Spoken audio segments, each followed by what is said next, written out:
Pregnant மதருக்கு sugar வருது அப்படின்னா 2 டைப்பில் இருக்குங்க. ப்ரீ டயபெட்டிக் அப்படின்னு சொல்லுவோம், அதாவது நம்ம ப்ரெக்னென்சி ஆகிறதுக்கு முன்னாடியே இருக்கிற சுகருங்க. அடுத்தது ஜெஸ்டேஷனல் டயபெட்டிக்னு சொல்லுவோம், ப்ரெக்னென்ட் ஆகி 5th மந்த்துக்கு அப்புறம் வர சுகர். இது ஒன்ஸ் டெலிவரி ஆனதுக்கப்புறம் ஆட்டோமேட்டிக்காக சுகர் வந்துட்டு நார்மல் ஆயிரும். 10 to 20% ஆஃப் தி ப்ரெக்னென்ட் மதருக்கு வந்துட்டு தற்சமயமாக எல்லாத்துக்குமே சுகர் வந்துட்டு இருக்கு. சுகர் இருக்கே அப்படின்னு நீங்கள் வந்துட்டு பயப்பட வேண்டாம்.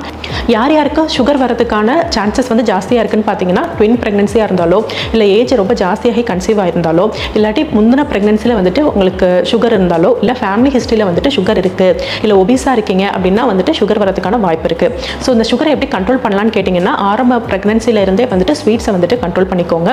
ஃப்ரூட்ஸ் எல்லாம் நீங்கள் பழமாகவே அப்படியே சாப்பிட்டுக்கோங்க, ஜூஸஸ் எதுவும் போட வேண்டாங்க. உங்களுக்கு ஒன்ஸ் சுகர் வந்துருச்சு அப்படின்னா நீங்கள் டயட்டில் வந்துட்டு அதை கண்ட்ரோல் பண்ணிக்கலாம். பட் 2 weeks ஒன்ஸ் வந்துட்டு கரெக்டாக மானிட்டர் பண்ணிக்கணும். ஃபாஸ்டிங் அண்ட் போஸ்ட் பிராண்டில் அதோட வேல்யூ எவ்வளோ இருக்கணும்னு கேட்டிங்கன்னா, ஃபாஸ்டிங் வந்துட்டு நம்ம 100 கீழே இருக்கணும், அண்ட் போஸ்ட் பிராண்டில் வந்துட்டு 160 கீழே இருக்க மாதிரி பார்த்துக்கோங்க. இன்கேஸ் சுகர் வந்துட்டு நம்ம டயட்டில் கண்ட்ரோல் ஆகலைன்னா நீங்கள் டேப்லெட்ஸோ அல்லது இன்சுலினோ வந்துட்டு எடுத்துக்கலாம். பட் டேப்லெட்னால பேபி ஏதாவது அஃபெக்ட் ஆகுமோ அப்படின்னு பயந்துக்காதீங்க. ஏன்னா சுகர் கண்ட்ரோலாக இல்லைனா தான் பேபி வந்துட்டு அஃபெக்ட் ஆகும்.